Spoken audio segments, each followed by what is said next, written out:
Chapter 2. The Machine. The machine that wouldn't let me go. If there was one thing I hated more than meetings, it was meetings where Nick was right. Which is why the stabilization algorithm should never 0.03 milliseconds.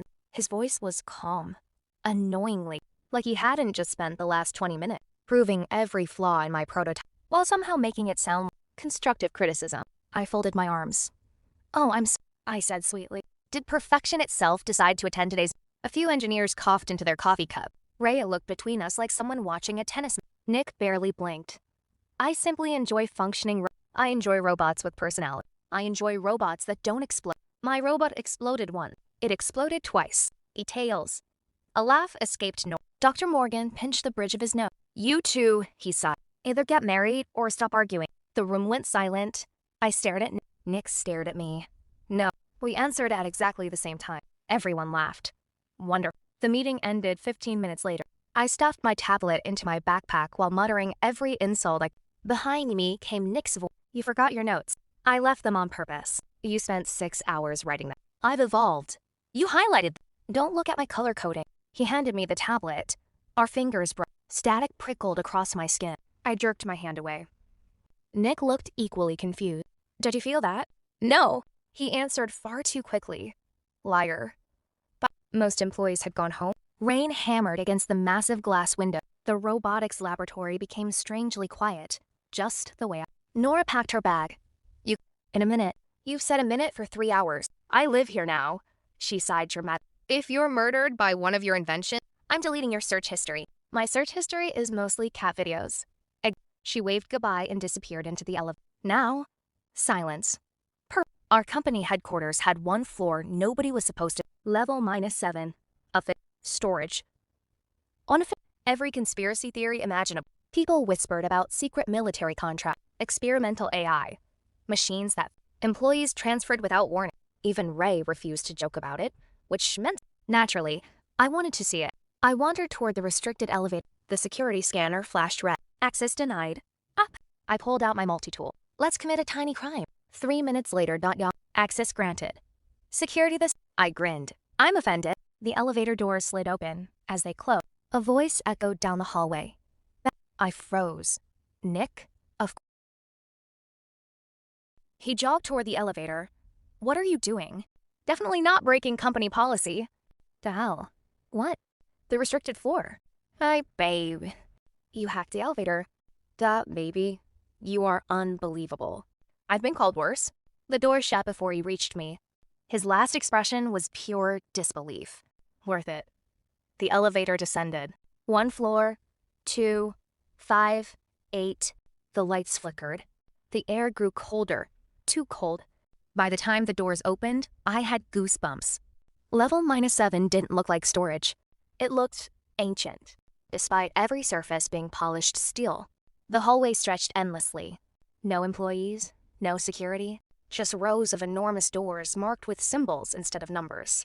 The lights hummed softly, almost like breathing. I laughed nervously. Okay, that's creepy. As I walked deeper inside, the walls changed. Metal merged with something almost organic. Black cables twisted through the ceiling like tree roots. Tiny blue lights pulsed beneath the floor. Heartbeat. Heartbeat. Heartbeat. No, nope. Definitely creepy. Then I saw it. Room 0. The door was enormous. Unlike every other door, it wasn't locked. Someone had left it slightly open. Never investigate mysterious open doors in horror movies. Unfortunately, I possessed exactly one survival instinct: curiosity. The room beyond was impossible. The ceiling disappeared into darkness. Thousands of suspended wires floated through the air. Circular rings of silver rotated silently around a single object. A machine. No, not a machine. A cathedral made of machinery. It towered 3 stories high. Black metal, white crystal, glowing veins of blue light. The center held something that looked almost human. I whispered, "What are you?" The machine answered, not with words, with movement. Every light turned toward me. Click, click, click. The rotating rings aligned. The floor vibrated. A low hum echoed through the chamber. The sound resonated inside my chest instead of my ears. I instinctively stepped backward. The machine stepped forward. Impossible. It wasn't connected to the floor. It wasn't walking. The room itself shifted. Walls bending, space folding, distance collapsing. Okay, I whispered. I officially hate this. A holographic screen appeared. Project Orpheus. Status: awaiting synchronization. Synchronization? With what? I leaned closer. Another message appeared. Hello, Belle. My blood ran cold. Excuse me. No keyboard. No microphone. Nothing. The letters changed. We have been waiting. My mouth went dry. Nobody knew I was here. Nobody. Who's there? Silence. You are late. A laugh escaped me, because surely I was hallucinating. I skipped lunch. I nodded to myself. That's it, low blood sugar. Perfectly reasonable explanation. The machine pulsed. Blue light washed over the room. Suddenly, every monitor activated at once.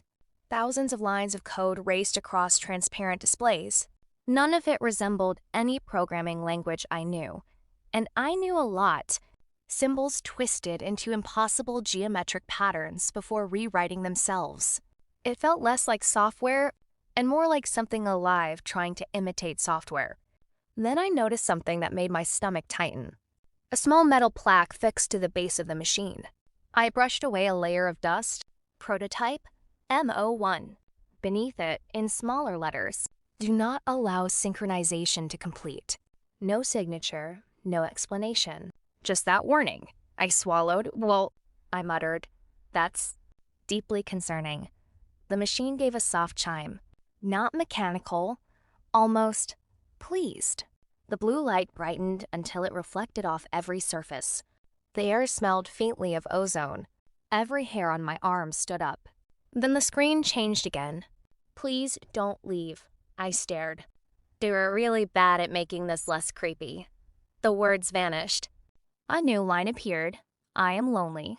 For one irrational second, I felt sorry for it. Then common sense kicked me in the face. Nope. I turned toward the exit. The massive door slammed shut behind me. The sound echoed through the chamber like thunder. My heartbeat lurched. That, I said to the empty room, is extremely rude. The lights dimmed. The machine began to hum louder. Somewhere above me, gears shifted.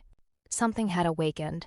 And for the first time since I stepped onto level -7, I realized I might not be alone anymore. End of chapter 2.